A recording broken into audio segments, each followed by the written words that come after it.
If you're hesitant to load your surgical leg, you may keep more weight on the other side, come out of the shot early and whip the ball, or lose some of your rotation and follow-through.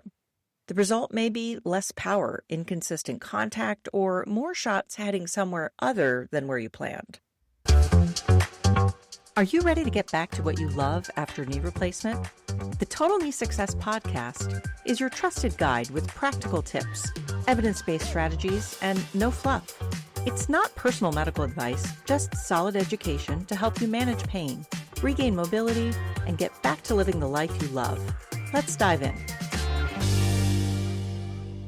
Welcome back to the Total Knee Success Podcast. I'm Michelle. If getting back to golf is high on your list, there's a good reason to be optimistic. Most golfers do return after knee replacement. It can mean getting back outside, spending time with friends, returning to league play, or simply enjoying a game that has been part of your life. You may be excited to return while still having questions about timing, walking the course, and how your swing will feel.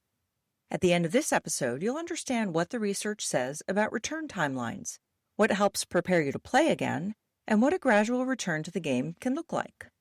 Studies on golfers returning to knee replacement report average return times ranging from about 4 to 8 months.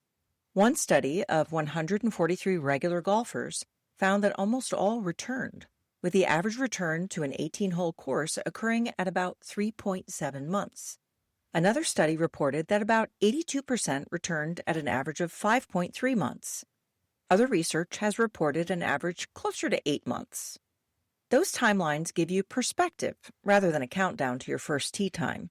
Each study reports an average across a group of golfers and individuals whose groups returned earlier or later. A friend's return to golf may give you a point of reference, but their timeline may reflect a different course, a different way of playing, and a different healing process. Your own timing also depends on how your knee is healing and whether your strength, balance, walking tolerance, and endurance match the kind of golf you plan to play. Your surgeon's clearance is one part of deciding when to return. Your physical therapist can help you decide whether your current strength, balance, movement, and endurance match the kind of golf you plan to play. Riding 9 holes on a familiar, fairly level course is a different physical demand from walking 18 on a hilly course. Your preparation needs to match the version of golf you plan to return to. Start preparing for golf well before you are ready for a full round. Tell your physical therapist early that getting back to golf is one of your goals. If possible, work with a therapist who understands golf and can connect your exercises to the way you actually move on the course.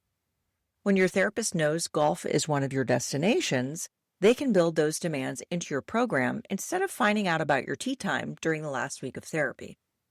That includes leg strength, balance, controlled weight shifting, rotation when you're ready through the ankle, hip, and trunk, and enough endurance to maintain those movements throughout a round. It also includes getting into and out of a cart, walking on grass, handling slopes, and bending to tee up or retrieve a ball, unless the ball has gone into the water and volunteered to stay there. Weight shifting is often one of the first parts of the swing that feels different after knee replacement.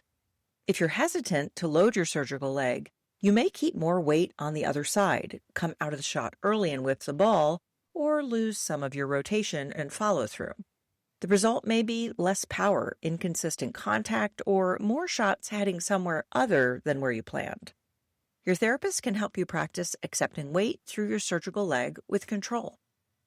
Research comparing golfers with and without a knee replacement found that many of the hip and knee movements during the swing were similar, although differences in rotation remained. So what does this mean? Many golfers can build an effective swing again, but the turn may feel or look a little different. Weight transfer and rotation involve your ankle, knee, hip, pelvis, lumbar spine, and your trunk. Ask your therapist to watch how you shift from one leg to the other. Can you accept weight through your surgical leg without quickly moving away from it? Can you rotate while keeping your balance? Can you control the motion instead of using speed to get through it? Can you do it without pain and repeat it when your leg is tired?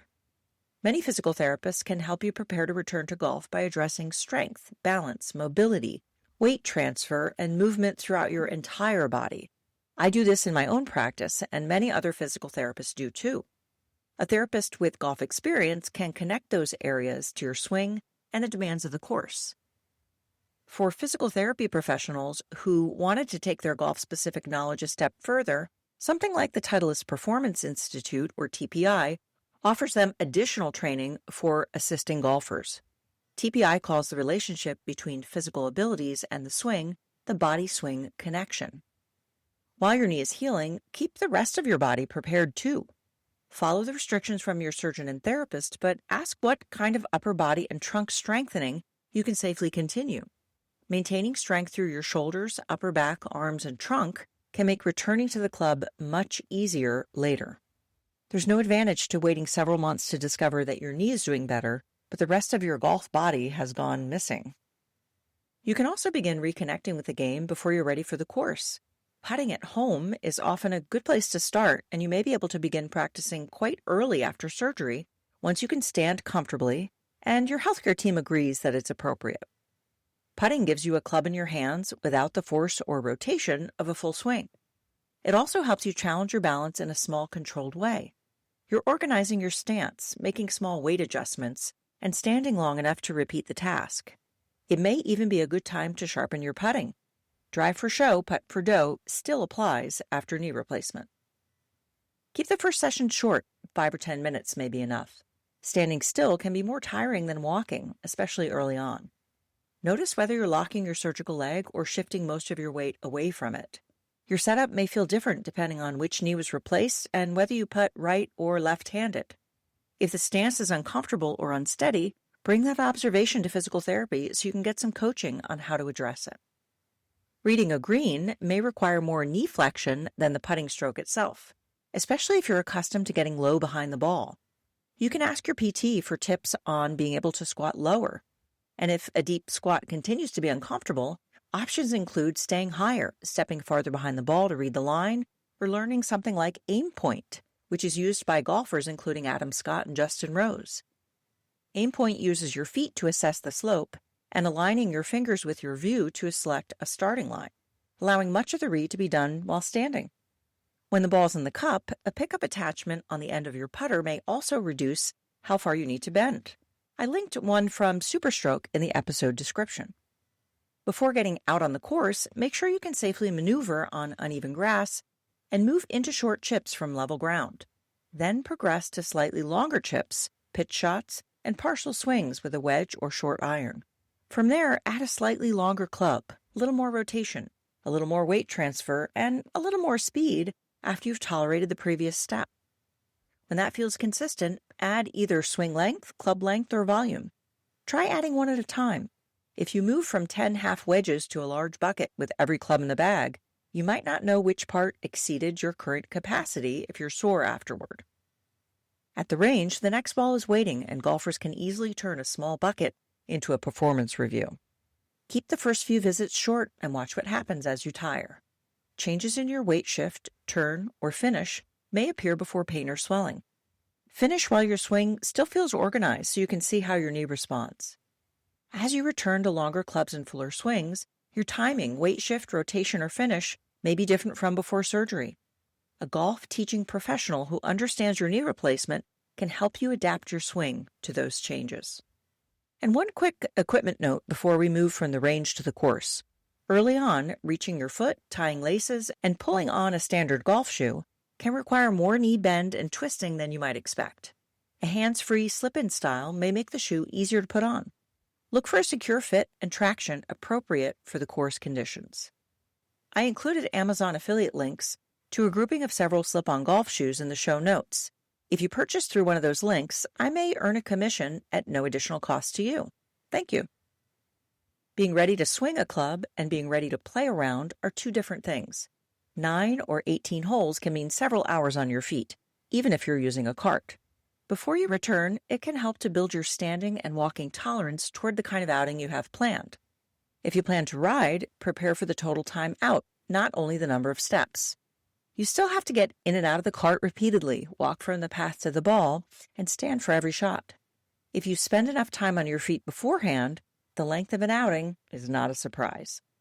If you plan to walk, build the distance before you combine it with golf. A steady walk on a predictable surface gives you a starting point.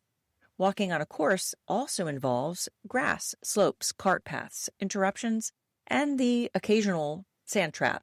Maybe, hopefully not, but maybe. Walking through sand and stepping in and out of a bunker can be more demanding than expected, even if the shot's the easy part. If walking the course is still one of the harder parts, my intentionally concise book, Walking Like Yourself Again After Knee Replacement, explains why walking can remain awkward or tiring and how the different parts of gait work together. The link is in the show notes. Your first trip back might be a few holes at an uncrowded time or 9 holes on a familiar course. If possible, choose a dry day because wet grass and soft ground can make your footing less predictable. Use a cart if it helps limit the walking, and that's something that you need. That gives you a chance to see how your knee responds before you add more holes or more walking. Your first round back does not need to include every possible lie. If the ball lands on a steep slope, in deep rough, or in a bunker that's difficult to enter and exit, move it or pick it up during a casual round. You already know how to play the shot. You don't need to prove it while you're still learning what your knee can handle. Pay attention to the later holes. Many golfers feel fine at the start and gradually lose their turn, weight transfer, or walking quality as their fatigue builds. If your swing begins changing because your leg is tired, another 9 holes will not improve it. You might want to end while the outing is still enjoyable. How does your knee respond later that day and the next morning? More swelling, knee stiffness, a new limp, or reduced motion can mean the outing was a bit too demanding for that day. You might shorten it the next outing or allow more time between rounds. Seek medical guidance if symptoms continue to worsen, and seek prompt evaluation for calf pain. Chest pain or shortness of breath requires urgent care. Getting back to golf usually works best as a progression, from putting and shorter swings to the range and course. Let your surgeon's clearance, your therapist's input, and your knee's response guide the pace. Let the calendar keep score of the weeks. You can keep score of the first balanced chip, the first putt that drops, and the first round that feels enjoyable again. Each one is part of getting your game back. Episode 100 also feels like a good place to pause and thank you for listening, sharing the podcast, and bringing the Total Knee success to this milestone. I appreciate every one of you who has made the first 100 episodes possible.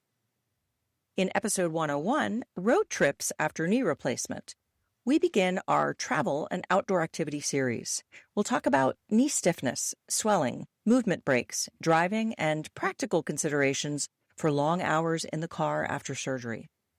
The series will continue with flying, hiking, and getting back on a bicycle. Thanks for joining me. I'm Michelle, and this has been the Total Knee Success Podcast. This podcast is for educational purposes only. Discover more at TotalKneeSuccess.com and be sure to subscribe and share because every step forward takes you closer to living the life you love.